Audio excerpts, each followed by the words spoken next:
Hello! Elliot here from ETJ English. How are you today?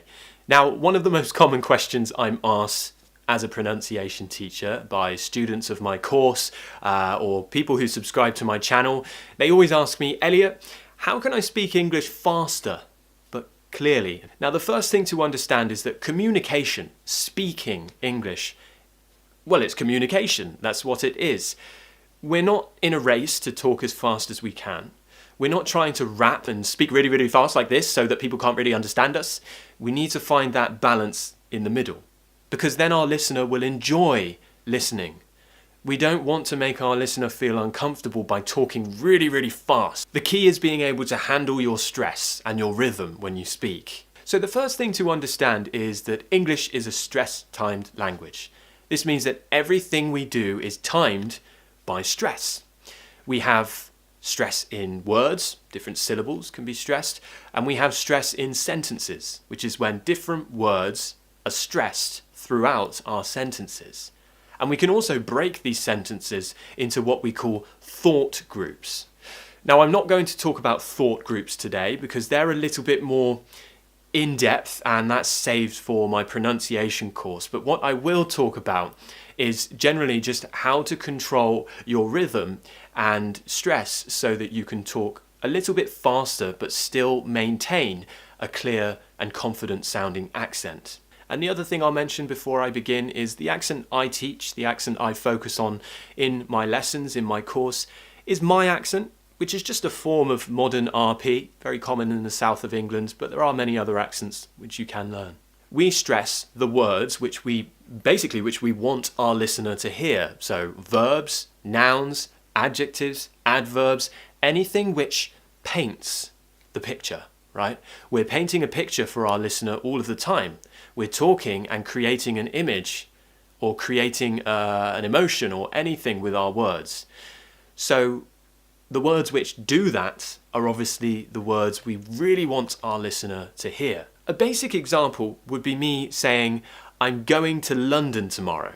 I'm going to London tomorrow. Which words do you think are important in this sentence? Going, London, tomorrow. Because if I said to you, going London tomorrow, you'd still kind of understand me. The problem is we need the other words there, so we have to include the word to. I'm going to London tomorrow, right? We need that too. Now we call these words, which are less important, we could actually live without them, but we need them. We call them function words or grammar words, or you can even just call them boring words. They're the words which we don't really need when we speak. Words like to, for, and, the. We often pronounce them as t, f, and, the. We say them quickly and relax them. And that is how you will start speaking faster. And you start saying these function words in a relaxed way. But the real key is that you need to slow down and emphasize the stressed words. So speak faster on the words which are not important and slow down a little bit and emphasize the words which are important. That's how you get your point across clearly and how you speak faster. Let's go back to this sentence. I'm going to London tomorrow. So what's happening is I'm pronouncing to as t, t. I'm using the schwa sound instead of oo, so instead of oo. Just keep the tongue in the middle of your mouth, relax your mouth. T, t, to London, to London. Going to London, going to London, going to London. Practice that and get faster and faster.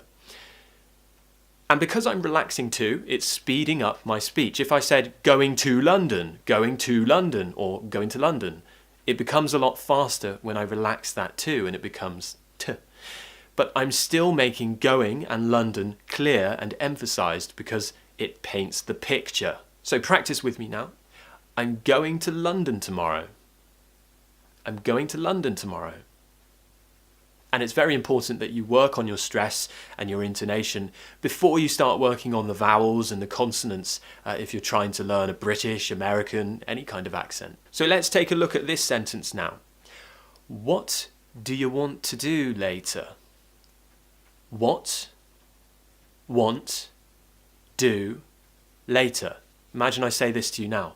What, want, do later? Again, it still kind of makes sense. You can still understand that I'm asking you a question, partly because of my intonation, but also because I'm saying what, want, do later. I'm asking you what you want to do later. Those other words are relaxed. What do you want to do later? Okay, so do you and t. What do you want to do later? Saying these words, instead of saying what do you, I'm saying what do you. It becomes very quick, doesn't it? D instead of do and y instead of you. What do you want to do? T. Just like in to London, to do later. And this will speed up your speech. So try it with me. What do you want to do later? Now I could actually stress the word you, and I could say, what do you want to do later? What do you want to do later? Now what that does is it actually pushes the question more onto the listener. What do you want to do later? So when we don't relax the word you, and we don't say y, and we say, what do you want to do later? It's more like I'm being a bit more forceful with my question, and I'm not saying, what do I want to do? What do you want to do later? Right? So we can actually stress different words to create effect. So don't always rely on these function words. Sometimes you will need to say you instead of y, or sometimes you will need to say to instead of t if you want to emphasize what you're trying to say. So let's just try a few more sentences. I can see you could become I can see you, because I see you, that makes sense, right? The can just becomes can, I can see you. Because it's not so important. I mean, I could say I can see you, that's absolutely fine. But you'll find more often natives will say I can see you, I can see you, I can see you. She was looking at me for 5 minutes straight.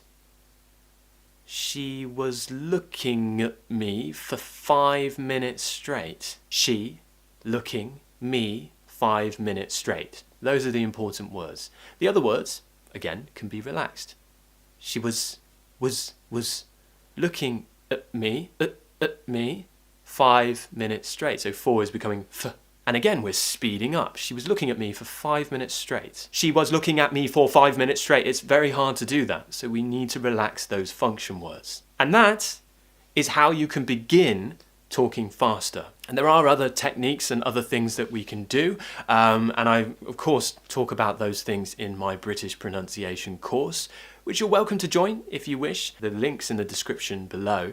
And we can work towards making your accent clearer, faster, whatever your goals are really. If you're looking to achieve more of a British sounding accent, that's what the course is for. So I'd love to meet you there.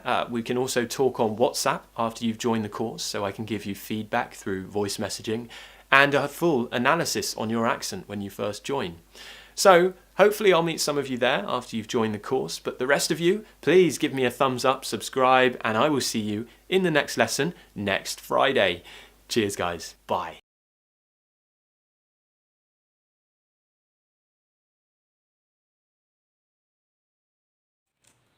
Hello, Elliot di sini dari EEJ Bahasa Inggris. Apa kabarmu hari ini? Salah satu pertanyaan paling umum yang ditanyakan kepada saya sebagai guru berbicara oleh murid saya atau orang-orang yang menonton video saya. Mereka selalu bertanya kepada saya, bagaimana saya bisa berbicara bahasa Inggris yang cepat dan tapi jelas?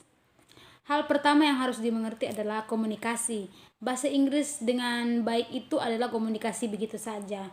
Kita tidak perlu berlomba secepat yang kita bisa. Kita tidak mencoba untuk melakukan seperti rap agar orang-orang memahami kita. Kita perlu menjaga keseimbangan di tengah-tengah, karena dengan begitu pendengar kita akan menikmati.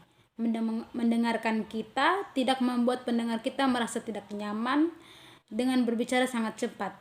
Kuncinya adalah mampu menangani stres dan ritme. Ketika sedang berbicara, jadi hal pertama yang harus dipahami adalah bahwa bahasa Inggris adalah bahasa dengan waktu dan stres, yang berarti bahasa semua yang kita lakukan diatur waktu dan stres. Kita memiliki tekanan dalam kata-kata, suku kata yang berbeda, dan kita memiliki tekanan di seluruh kalimat. Kita dapat memecah kalimat-kalimat ini menjadi apa yang kita sebut kelompok pemikiran. Sekarang saya tidak membicarakan kelompok pemikiran hari ini karena mereka sedikit lebih jauh dan itu disimpan untuk kursus pelafalan. Tetapi apa yang akan saya lakukan, yang dibicarakan saya umum hanyalah bagaimana mengontrol ritme dan stres, sehingga Anda bisa berbicara sedikit lebih cepat dan tepat, mempertahankan aksen yang terdengar jelas dan percaya diri. Dan hal lain yang saya sebutkan adalah aksen yang saya ajarkan. Saya fokus dalam pelajaran saya dalam kursus akan saya yang merupakan salah satu bentuk yang sangat modern, yang sangat umum di Inggris. Tetapi ada banyak aksen yang dapat Anda pelajari. Kami menekankan kata-kata pada dasarnya kami ingin didengar oleh pendengar kami. Kata kerja, kata benda, kata sifat, kata keterangan, apapun yang memberikan gambaran untuk pendengar. Kami sepanjang waktu menciptakan emosi dengan kata-kata sehingga kata-kata yang melakukan hal tersebut, contoh dasarnya yaitu saya mengatakan akan ke London besok. Kata mana menurut Anda penting? Pergi, ke London, atau besok? Karena jika saya mengatakan kepada Anda akan pergi ke London besok, Anda masih bisa memahami saya. Masalahnya adalah kita memerlukan kata-kata lain. Jadi kita harus menyertakan kata-kata akan ke London besok. Kita juga membutuhkan, sekarang kita menyebut kata-kata ini kurang penting. Anda tahu kita sebenarnya hidup tanpa kata-kata, tetapi kita membutuhkannya. Kita menyebutnya kata-kata fungsi atau tata bahasa, atau itu adalah kata-kata yang sebenarnya kita pikir ketika kita mengucapkan kata seperti itu, dan seringkali Anda mulai mengucapkan kata-kata fungsi ini dengan santai, tetapi kunci sebenarnya adalah Anda perlu memperlambat dan menekan.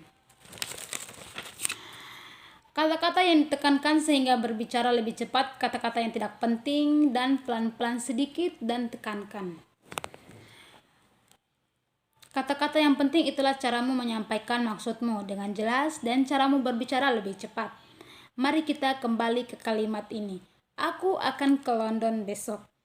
Jadi yang terjadi adalah saya mengucapkan dua mulut Anda ke London. Saya mengucapkan kepada Anda pergi ke London. Pergi ke London, latihan itu dan jadilah lebih cepat.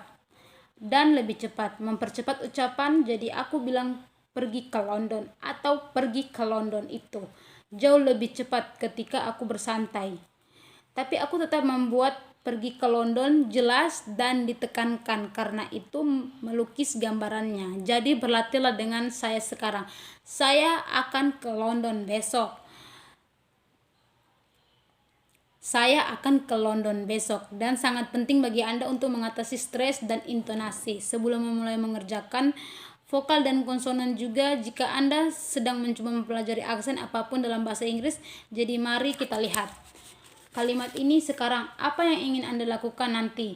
Apa yang ingin Anda lakukan nanti? Bayangkan saja mengatakan ini kepada Anda sekarang. Apa yang ingin Anda lakukan nanti? Lagi-lagi itu masuk akal.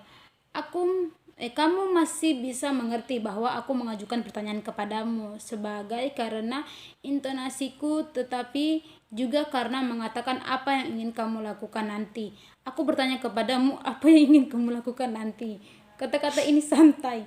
Apa yang ingin kamu lakukan nanti? Oke, begitu juga kamu. Ada apa yang ingin kamu lakukan nanti? Ucapkan kata-kata ini alih-alih mengatakan apa yang akan kamu katakan. Apa yang akan kamu lakukan itu menjadi sangat cepat, bukan? Daripada melakukan dan kamu daripada kamu. Apa yang kamu lakukan? Apa yang kamu lakukan, ingin melakukan seperti ke London untuk melakukannya nanti.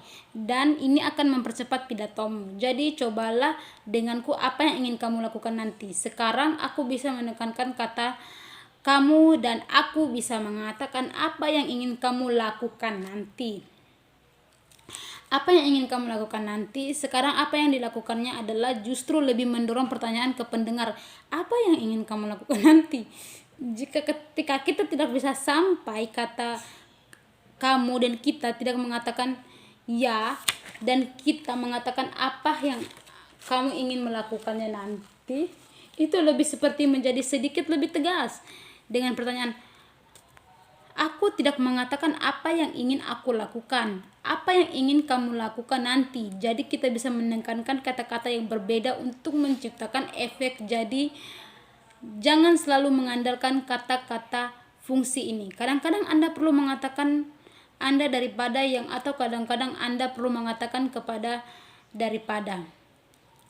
Jika Anda ingin menekankan apa yang ingin Anda katakan, jadi mari kita coba beberapa lagi kalimat. Aku bisa melihatmu bisa menjadi aku bisa melihatmu karena aku melihatmu. Itu masuk akal kan? Bisa saja menjadi aku bisa melihatmu karena itu tidak begitu penting. Maksudku, aku bisa bilang aku bisa melihatmu itu baik-baik saja, tapi aku akan menemukan lebih banyak lagi. Seringkali penduduk asli berkata, aku bisa melihatmu, aku bisa melihatmu, aku bisa melihatmu.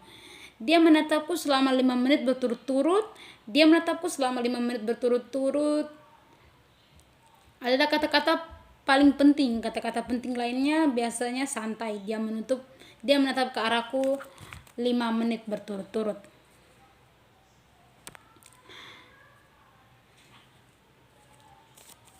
Jadi menjadi for menjadi F, dan sekali lagi kita mempercepat. Dia menatapku selama 5 menit. Dia menatapku selama 5 menit berturut-turut. Dia menatapku selama 5 menit berturut. Sangat sulit untuk melakukan itu jika kita perlu mengeluarkan fungsi kata-kata itu. Dan itulah bagaimana Anda bisa mulai berbicara lebih cepat. Dan ada teknik lain dan hal-hal yang bisa kita lakukan. Dan saya tentu saja membicarakan hal-hal itu dalam kursus pengucapan bahasa Inggris saya. Mana Anda dipersilakan untuk bergabung jika Anda menginginkan. Tautan dalam uraian di bawah ini. Kami dapat berupaya membuat aksen Anda lebih jelas dengan lebih cepat. Apapun tujuan Anda sebenarnya, jika Anda ingin mendapatkan lebih banyak aksen yang terdengar seperti Inggris, untuk itulah kursus ini. Jadi saya ingin bertemu dengan Anda di sana. Kami juga dapat berbicara di WhatsApp setelah Anda bergabung dengan kursus, sehingga saya dapat memberi Anda umpan balik melalui pesan suara dan analisis lengkap tentang aksen Anda pada saat pertama kali bergabung. Jadi semoga saya akan bertemu dengan beberapa dari Anda di sana setelah Anda bergabung dengan kursus. Tentu saja, tetapi kalian semua tolong beri saya jempol ke atas berlangganan, dan sampai jumpa di perjalanan berikutnya Jumat depan. Bersoloklah kawan-kawanku, sampai jumpa.